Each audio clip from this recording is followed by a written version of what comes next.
Hello प्यारे विद्यार्थियों, तो कैसे हैं आप सभी। आज की इस क्लास में जीके जीएस से संबंधित 10 ऐसे महत्वपूर्ण प्रश्न लेके आया हूं जो आपके लिए बहुत महत्वपूर्ण है। ये सभी प्रश्न कई बार परीक्षाओं में पूछे जा चुके हैं। तो प्रश्न संख्या 1 से शुरू करते हैं। प्रश्न संख्या 1 है, ईस्ट इंडिया कंपनी ने भारत में अपना पहला कारखाना कहाँ खोला था। देखिए विद्यार्थियों, ये प्रश्न तो कई बार परीक्षाओं में पूछे जा चुके हैं।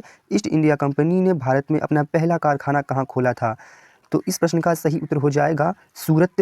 विकल्प ए सही, डी सही हो जाएगा इस प्रश्न का। ये प्रश्न कई बार परीक्षाओं में पूछे जा चुके हैं। प्रश्न संख्या 2 की ओर बढ़ते हैं। प्रश्न संख्या 2 है, नालंदा विश्वविद्यालय किस लिए विश्व प्रसिद्ध था। नालंदा विश्वविद्यालय किस लिए विश्व प्रसिद्ध था। विकल्प है तर्कशास्त्र, चिकित्सा विज्ञान, बौद्ध धर्म दर्शन या रसायन विज्ञान।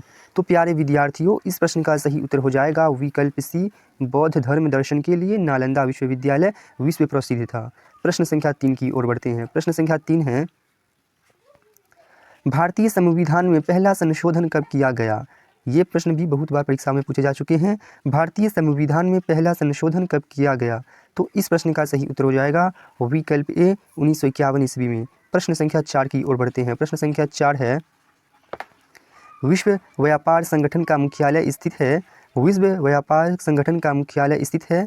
तो इस प्रश्न का सही उत्तर हो जाएगा विकल्प बी, जिनेवा में। प्रश्न संख्या 5 की ओर बढ़ते हैं। प्रश्न संख्या 5 है, महात्मा गांधी दक्षिणी अफ्रीका से भारत कब लौटे। ये प्रश्न भी कई बार परीक्षाओं में पूछे जा चुके हैं। तो इस प्रश्न का सही उत्तर हो जाएगा विकल्प ए, 9 जनवरी 1915 को। चलिए प्रश्न संख्या 6 की ओर बढ़ते हैं। प्रश्न संख्या 6 है, नीली क्रांति का संबंध किस क्षेत्र से था।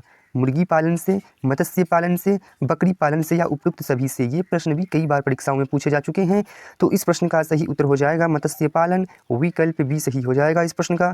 प्रश्न संख्या 7 की ओर बढ़ते हैं। प्रश्न संख्या 7 है, भारत के पहले राष्ट्रपति का क्या नाम है। भारत के पहले राष्ट्रपति का क्या नाम है। तो इस प्रश्न का सही उत्तर हो जाएगा विकल्प ए, डॉक्टर राजेंद्र प्रसाद। प्रश्न संख्या 8 है, मसालों का बगीचा किस राज्य को कहा जाता है। मसालों का बगीचा किस राज्य को कहा जाता है। विकल्प है केरल, गुजरात, कर्नाटक, तमिलनाडु। तो इस प्रश्न का सही उत्तर हो जाएगा केरल। प्रश्न संख्या 9 की ओर बढ़ते हैं। प्रश्न संख्या 9 है, पंचतंत्र किसने लिखा। पंचतंत्र किसने लिखा। जयदेव, भवभूति, वेदव्यास या विष्णु शर्मा। तो इस प्रश्न का सही उत्तर हो जाएगा विकल्प डी, विष्णु शर्मा। प्रश्न संख्या 10 है, जो कि आज का लास्ट क्वेश्चन है, भारतीय संविधान में भारत को कहा गया है एकात्मक राज्य, संघीय, अर्ध संघीय राज्य या राज्यों का संघ।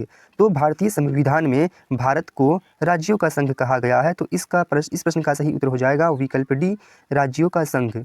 तो प्यारे विद्यार्थियों, आप लोग 10 प्रश्नों में से कितने प्रश्नों का सही उत्तर कर पाए हैं, नीचे कमेंट बॉक्स में करके बताइए। मिलेंगे फिर किसी अगली वीडियो में। आज के लिए बस इतना ही।